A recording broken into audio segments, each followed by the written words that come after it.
नमस्कार दोस्तों, आज हम बात कर रहे हैं एक ऐसे पेपर लीक के बारे में जिसके कारण ऐश्वर्या राय बच्चन, अभिषेक बच्चन, अमिताभ बच्चन, नवाज शरीफ, जिनपिंग और पुतिन साहब, बहुत सारे ऐसे लोग उसके कटघरे में आए हैं। और ये कुछ नहीं, इन टैक्स चोरी का मामला है और उसी का नाम पेपर स्कैम है, जिसका नाम पनामा पेपर स्कैम लीक बोल सकते हैं, जो कि बहुत ही बड़ा घोटाला जिसको कहा जा सकता है।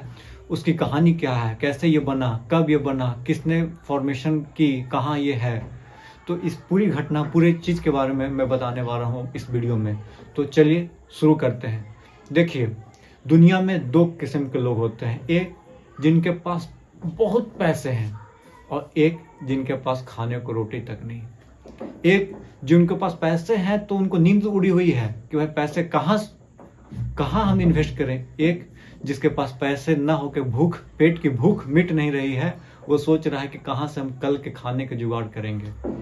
इस तरीके की ऊंचाई नीचाई हो रहा है, मतलब कि एक बहुत रिचेस्ट क्लास, एक बहुत down to poor middle class. जो भी, अब मिडिल क्लास तो और खराब स्थिति समझ जाइए। मिडिल क्लास तो ना जीत पाता अच्छे से, ना मर पाता अच्छे से। गरीब आदमी कुछ नहीं सोचना है, खा रहा है, पी रहा है, आदमी देख लीजिए जिंदगी काट ले रहा है। अमीर आदमी उसको सोच रहा है अपना, उसको तो अलग क्लास ही है। तो मिडिल क्लास का चर्चा नहीं कर रहे हैं, या तो रिचेस्ट पर्सन या तो पुअर पर्सन। रिचेस्ट में क्या होता है, उसको देखिए 10 गो बीमारी हो रहेगा, डायबिटीज है तो ये है तो वो है, तो लो बीपी, हाई बीपी, पता नहीं क्या क्या बीमारी रहेगा। गरीब आदमी देखिए फिट एंड फाइन, लेकर उसके पास पैसे नहीं है। सबका अलग अलग दुखड़ा है। तो उसी में हम दूसरे कैटेगरी की जो बात कर रहे हैं, रिचेस्ट पीपल, जिनके पास पैसा तो अनलिमिटेड है, लेकिन वो सोच रहे हैं कि हम सरकार से कैसे बचा लें, कैसे छुपा के हम इस पैसे को कहीं और इन्वेस्ट कर डालें कि सरकार को हमको टैक्स नहीं देना पड़े। तो आपने सुना होगा एक बैंक है, वर्ल्ड बैंक नहीं, क्या तो बैंक का नाम है, स्विस बैंक करके, हाँ स्विस बैंक है, वहाँ सब अपना काला धन रखते हैं। ऐसे 2-4 बैंक और हैं जहाँ पे आपने काला धन रखता है। लेकिन आज हम ऐसे बैंक के बारे में बात कर रहे हैं, ऐसे चीज़ के बारे में बात कर रहे हैं जिसमें हमारे देश के 500 लोग, इंडिया कंट्री के 500 लोगों का नाम, बड़े बड़े उद्योगपतियों का नाम आया था, जिसमें बड़े बड़े फिल्म स्टार, बड़े बड़े लोग जो मैं बता नहीं सकता, उन लोग का नाम आया था। और उन लोग, जैसे मैं बता देता हूँ, अमिताभ बच्चन, ऐश्वर्या राय, ये सब बहुत सारे नाम हैं, मैं आपको एक चर्चा करूंगा। उसमें लीक हुआ और उनको पता चला कि ये फर्म चला रहे हैं, ऐसा मतलब कि अपना क्या बोलते हैं, काला धन छुपाने के लिए चला रहे हैं। लेकिन ये देखिए, ऐसी बात है कि मैं आपको बता नहीं सकता हूँ। ये जब तक अभी सम्मन भेजा गया था 1 साल पहले ही ऐश्वर्या राय को, इसके लिए जानकारी प्राप्त करने के लिए। तो ये शुरुआत कहाँ से, मैं आपको बता देता हूँ। दरअसल एक पनामा शहर है जो कि नॉर्थ एंड मिड अमेरिका में है, पनामा शहर, ठीक है, जिसकी पॉपुलेशन है लगभग 42 लाख पॉपुलेशन है। करेंसी वहाँ की डॉलर चलती है। तो बात समझिए, जो कि आप देख रहे होंगे मैप में, आप देख भी सकते हैं कि पनामा है, पनामा बीच में आप देखिएगा, नॉर्थ अमेरिका और मिड अमेरिका के बीच में। तो वहाँ के एक मोसेक नाम बता देता हूँ, मोसेक फोनेस्का फार्म कंपनी है, जिसको हम लोग, आप बोल सकते हो, नोन एज टैक्स हेवन की तरह भी उसको, टैक्स चोरी करने का काम करवाता था वो। टैक्स चोरी करवाने का मतलब क्या, कोई फर्जी कंपनी का कागज देखे, दस्तावेज लेकर रख देगा, आपको रख दे सकता है और दिखा देता है कि भाई ये कंपनी चल रही है, इसको एम्प्लॉयमेंट को पैसा देना है, ये करना है, वो करना है, जबकि वो कंपनी रहती नहीं थी रियलिटी में। तो ऐसे ये काम करता था। बहुत लोगों का ब्लैक मनी को वाइट करने का काम करता था। मोसेक कंपनी जो लॉ फर्म कंपनी है, और 42 देशों में इसका कारोबार फैला हुआ और 600 लोग लगभग इसका एम्प्लॉय थे। ये कहानी शुरू होती है 1997 में। इसके कंपनी का काम शुरू होता है 1997 में। और ये जो है, मैं बता रहा हूँ घटना कब हुई, पनामा पेपर लीक की जो घटना शुरुआत हुई 2013 में। कब? 2013 में पेपर लीक हुआ। किसने लीक किया ये आप जाके देख सकते हो, लेकिन उसका आइडेंटिटी उस तरह से रिवील नहीं हो पाया, ठीक है। और कितना, 1 करोड़ 10 लाख पेपर, 1 करोड़ 10 लाख पेपर इस तरह से उन्होंने निकाला, दस्तावेज चोरी किया। और 2.6 टीबी का जो होता है, 2.6 टीबी में उसको अपलोड किया, जैसे टेराबाइट में, और न्यूज़पेपर वाले को दे दिया, एक जर्मन न्यूज़पेपर को जाकर दे दिया और बोला कि देखिए ऐसा घटना है। तो देखिए, कोई भी चीज़ होता है तो न्यूज़पेपर वाला को उसने पब्लिश कर दिया।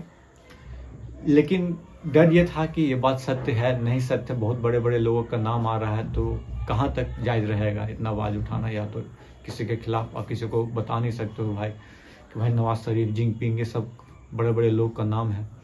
तो इसलिए क्या किया कि अमेरिका के NGO की मदद से इन्होंने एक बनाया, बता देता है, ICIJ, international council of investigation journalism.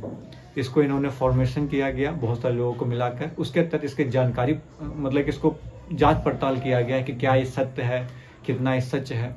दरअसल हुआ क्या था, मैं आपको बता दूं, लॉ कंपनी के काम क्या था, मैं आपको डिटेल से बता दूं। क्या था कि जैसे आप बहुत बड़े आदमी हैं, बहुत रईस हैं, आप टैक्स कुछ दे रहे हो लेकिन कुछ पैसा चाहते हो कि हम इसको छुपा दें से सरकार के नज़रों में ना रखें। तो ये लोग क्या करते थे कि मोज़ेक कंपनी जो था, मोज़ेक फार्मूला कंपनी जो थी, वहाँ आपको दे देता था। अब वहाँ वो कोई फर्जी कंपनी का आपको बनाकर, फर्जी जिसको बोलते हैं, फर्जी कंपनी का दस्तावेज बना कर एकदम ये देखिए इंडस्ट्री इतना एम्प्लॉय है, दिस दैट करके उसको दे देता था। तो होता क्या था कि सरकार देखा कि हाँ भाई तो कंपनी चल रहा है, इसमें वर्कर को खर्चा ये है वो है, तो सारे रेवेन्यू नहीं लेते थे। तो हुआ यूँ कि ICIJ बन गया कि भाई जांच किया जाए, इतना बड़ा पेपर लीक की मामला है। इसमें 1 करोड़ 10 लाख बता दे रहे हैं आपको दस्तावेज लीक की गई। अब किसको दिया गया? जर्नल के न्यूज़पेपर को, मैंने जो बताया। उसके बाद कंपनी, इसमें 78 देश के 107 मीडिया हाउस ने पार्टिसिपेट किया और हमारे इंडिया के तरफ से कौन, द इंडियन एक्सप्रेस गया था वहाँ एक मतलब हिस्सा लेने के लिए, जांच पड़ताल करने के लिए। और टोटल जर्नलिस्ट का नाम बता दो तो 400 जर्नलिस्ट टोटल थे वो उस ICIJ के मतलब क्या थे में क्या बोलते हैं, मीटिंग में बोलिए या तो फिर उसमें बोल सकते हो, टर्म आप यूज कर सकते हो, ग्रुप में। और इसको स्टडी करने में लगभग 8 महीने लग गए।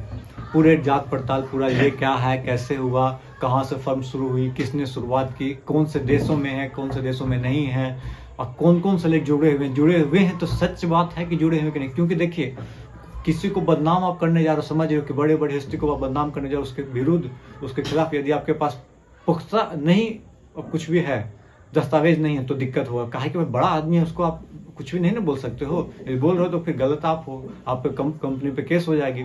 तो इसलिए ये सब कंपनी उपनी बैठाया गया। फिर इसमें मैं बता रहा हूँ कि जब 8 महीने हो गए, 8 महीने के स्टडी के बाद 2016 के आसपास क्या हुआ कि बहुत सारे नाम निकल के हैं। मैं बता देता हूँ कुछ का नाम। देखिए 12 राष्ट्र के अध्यक्ष, मेन अध्यक्ष जिसको बोलते हैं, 12 राष्ट्र के मेन अध्यक्ष। फिर नवाज शरीफ पाकिस्तान के प्रेसिडेंट जो थे, प्राइम मिनिस्टर या प्रेसिडेंट थे उस समय के, उनको हटा दिया सुप्रीम कोर्ट, क्योंकि उनका नाम पनामा पेपर लीक में हुआ था रिलीज, इसलिए उनको बर्खास्त कर दिया गया। उन्होंने अपनी कुर्सी त्याग दी का, छीन ली गई।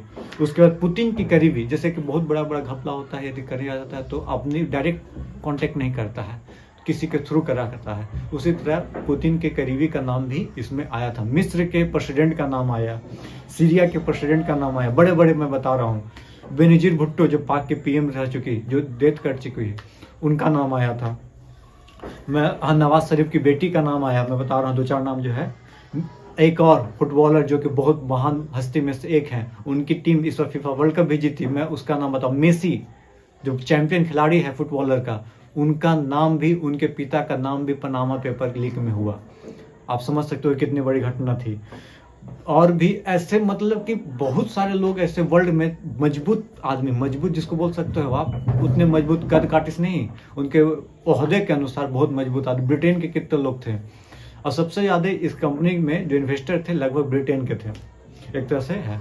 इंडिया के 500 लोगों का नाम इसमें आया, जिसमें बड़ा नाम मैं बता दूं, अमिताभ बच्चन, अभिषेक बच्चन, ऐश्वर्या राय बच्चन, विनोद अडानी, गौतम अडानी साहब जो आज दुनिया के नंबर 1 रैंक होल्ड करते हैं रहीसी में, 1 या 2 रैंक रहीसी में होल्ड करते, उसके उनके भाई का नाम आया, विनोद अडानी साहब का।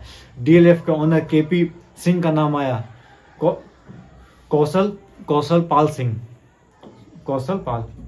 पाल सिंह जो भी है, KP सिंह है उनका नाम, ठीक है ना। उनके साथ 9 आदमी उनके फैमिली मेंबर थे, उनका नाम आया। हरीश साल्वे जो कि वकील हैं, बहुत बड़े वकील रह चुके हैं, उनका नाम आया, जो कि पहले के सोलिसिटर जनरल रह चुके हैं। सोलिसिटर जनरल है, नहीं होता है, लफ्ज गड़बड़ा रहे हैं तो आप टेंशन मत लीजिएगा। पनामा पेपर ऐसा पेपर है जो कि समन, पिछला साल आप देखें ऐश्वर्या बच्चन मैडम को बुलाया गया था, जिसके कारण जया बच्चन जी बहुत गुस्सा गई थी। देखिए क्या होता है, और आज के दिन में ये जो केस चल रही है ईडी के द्वारा चल रहा है। ईडी आज के दिन में सबसे बड़ा हथियार है, आप जानते भी हो, कुछ भी हो ईडी को भेज दीजिए, पकड़ लेके आता है। तो सीबीआई से भी आज के दिन में ऊपर ईडी हो चुका। अब क्या सत्य है क्या नहीं है ये तो देखिए पूरा जांच होने के बाद ही पता चलेगा। ये तो हम ना बोल सकते ना बोल सकते, पर ये क्या था मैं इसके बारे में जहाँ तक हो सका मैं आपके लिए लेकर आया, आपको ये बता दिया, आपको सुना दिया कहानी। इसमें कुछ छूट रहा होगा या मैं कुछ गलती कर दिया तो उसके लिए हम क्षमा चाहते हैं आपसे। आप हमारे यूट्यूब फैमिली हैं, आप हमारे साथ लगे रहिए, बने रहिए, और कुछ भी छूट रहा होगा किसी चीज़ के बारे में इसमें आपको जानना होगा तो आप ज़रूर यहाँ मैसेज कीजिएगा, कोई पॉइंट है जो मैसेज छूट रहा होगा तो। और तब तक के लिए हमारे साथ बने रहिए। जय हिंद, जय